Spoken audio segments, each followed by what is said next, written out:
अब ग्रोथ तो होगी ही प्लांट में, तो ग्रोथ के लिए कंडीशन क्या क्या होती है वो हम जानेंगे। तो पहला कंडीशन है कि अगर प्रॉपर ग्रोथ होना चाहिए तो इसके लिए न्यूट्रिएंट, ऑक्सीजन, वाटर और सस्टेनेबल टेम्परेचर, लाइट की सख्त आवश्यकता है। दूसरा होता है जैसे कि इन्वायरमेंटल सिग्नल्स होते हैं, फोर्स ऑफ ग्रेविटी, लाइट, ये सब रूट ग्रोथ, शूट ग्रोथ और की डायरेक्शन डिटरमाइन करते हैं और ग्रोथ की कुछ स्टेज को ये लोग अफेक्ट भी करते हैं।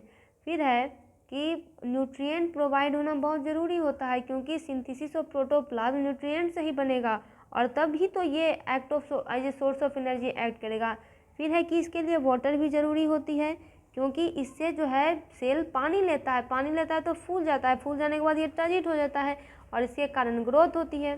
फिर होता है कि ऑक्सीजन भी बहुत ज़्यादा ज़रूरी है, क्योंकि मेटाबॉलिक एक्टिविटी को करने के लिए ऑक्सीजन बहुत ज़्यादा ज़रूरी है। फिर है कि टेम्परेचर क्या है, तो टेम्परेचर का ग्रोथ पर थर्मोटोनिक इफेक्ट होता है।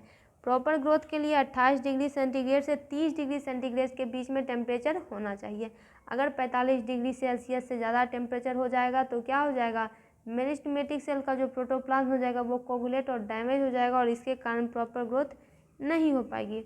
ग्रोथ की जब इनिशियल स्टेजेज होती है, यानी शुरुआती समय जब होता है, तो लाइट की उतनी ज़रूरत नहीं पड़ती है, लेकिन आगे ग्रोथ के लिए और फोटोसिंथेसिस के लिए लाइट बहुत ज़्यादा ज़रूरी है, क्योंकि लाइट का एक बहुत ज़्यादा प्रभाव पड़ता है प्लांट के ग्रोथ पर। अगर लाइट नहीं होती है तो कुछ प्लांट में ग्रोथ जो है एकदम कम हो जाती है, जिसे एटियोलेशन कहते हैं।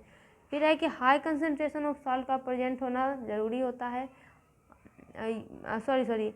अगर प्लांट में हाई कंसनट्रेशन ऑफ सॉल्ट हो जाए, मिनरल न्यूट्रिएंट की कमी हो जाए और स्ट्रेस फैक्टर आ जाए तो ये प्लांट के ग्रोथ को निगेटिवली अफेक्ट कर सकते हैं। यानी ये सारी चीज़ अगर एक साथ हो या ना भी हो, एक एक करके भी हो, तो ये प्लांट को बहुत ज़्यादा हानि पहुंचाएंगे।